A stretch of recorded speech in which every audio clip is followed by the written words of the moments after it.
The Little Match Girl by Hans Christian Andersen.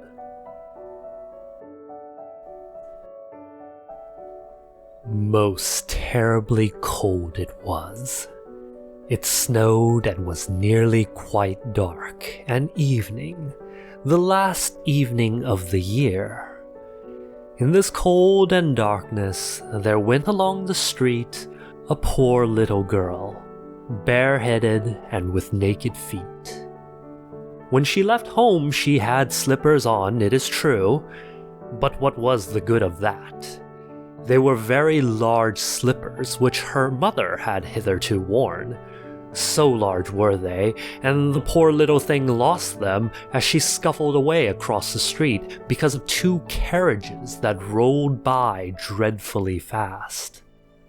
One slipper was nowhere to be found, the other had been laid hold of by an urchin, and off he ran with it. He thought it would do capitally for a cradle when he some day or other should have children himself. So the little maiden walked on with her tiny naked feet that were quite red and blue from cold.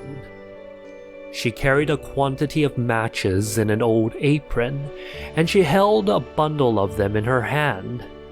Nobody had bought anything of her the whole livelong day. No one had given her a single farthing.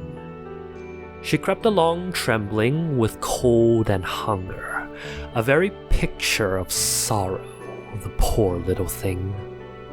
The flakes of snow covered her long fair hair, which fell in beautiful curls around her neck.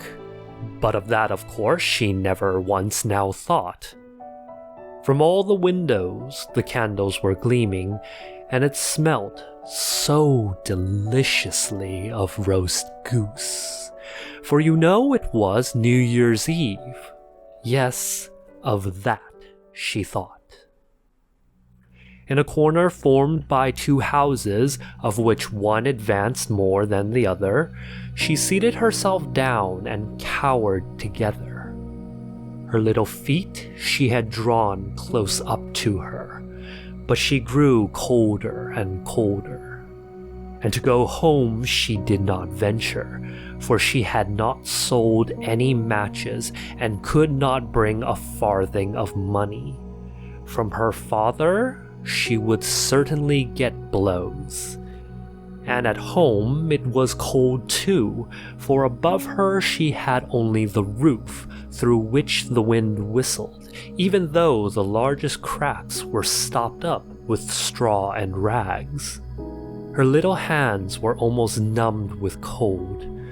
Oh, a match might afford her a world of comfort if she only dared take a single one out of the bundle, draw it against the wall, and warm her fingers by it. She drew one out. How it blazed, how it burnt! It was a warm, bright flame, like a candle, as she held her hands over it. It was a wonderful light. It seemed really to the little maiden as though she were sitting before a large iron stove with burnished brass feet and a brass ornament at top.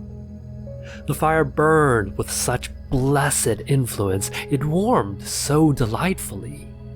The little girl had already stretched out her feet to warm them too, but the small flame went out. The stove vanished. She had only the remains of the burnt-out match in her hand. She rubbed another against the wall. It burned brightly, and where the light fell on the wall, there the wall became transparent like a veil, so that she could see into the room. On the table was spread a snow-white tablecloth. Upon it was a splendid porcelain service, and the roast goose was steaming famously with its stuffing of apple and dried plums.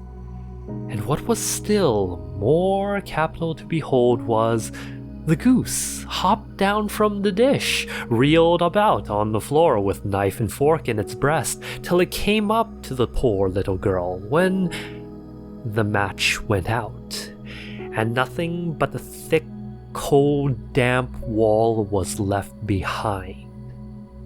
She lighted another match.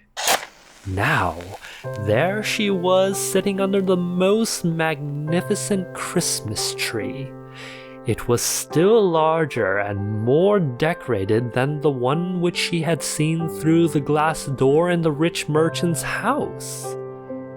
Thousands of lights were burning on the green branches, and gaily colored pictures, such as she had seen in the shop windows, looked down upon her.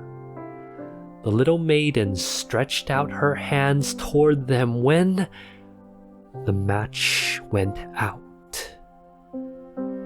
The lights of the Christmas tree rose higher and higher.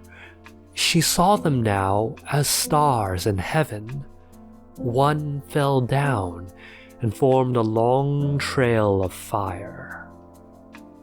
"Someone is just dead," said the little girl, for her old grandmother, the only person who had loved her, and who was now no more, had told her that when a star falls, a soul ascends to God. She drew another match against the wall.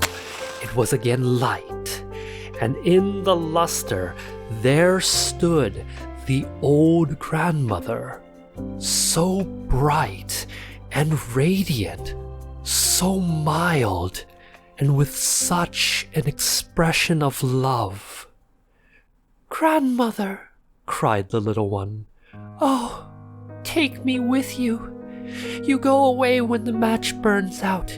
You vanish like the warm stove, like the delicious roast goose, and like the magnificent Christmas tree." And she rubbed the whole bundle of matches quickly against the wall, for she wanted to be quite sure of keeping her grandmother near her. And the matches gave such a brilliant light that it was brighter than at noonday. Never formerly had the grandmother been so beautiful and so tall. She took the little maiden on her arm, and both flew in brightness and in joy so high, so very high, and then above was neither cold, nor hunger, nor anxiety. They were with God. But in the corner, at the cold hour of dawn, sat the poor girl, with rosy cheeks and with a smiling mouth, leaning against the wall, frozen to death on the last evening of the old year. Stiff and stark sat the child there with her matches, of which one bundle had been burnt. She wanted to warm herself, people said. No one had the slightest suspicion of what beautiful thing she had seen. No one even dreamed of the splendor in which, with her grandmother, she had entered on the joys of a new year.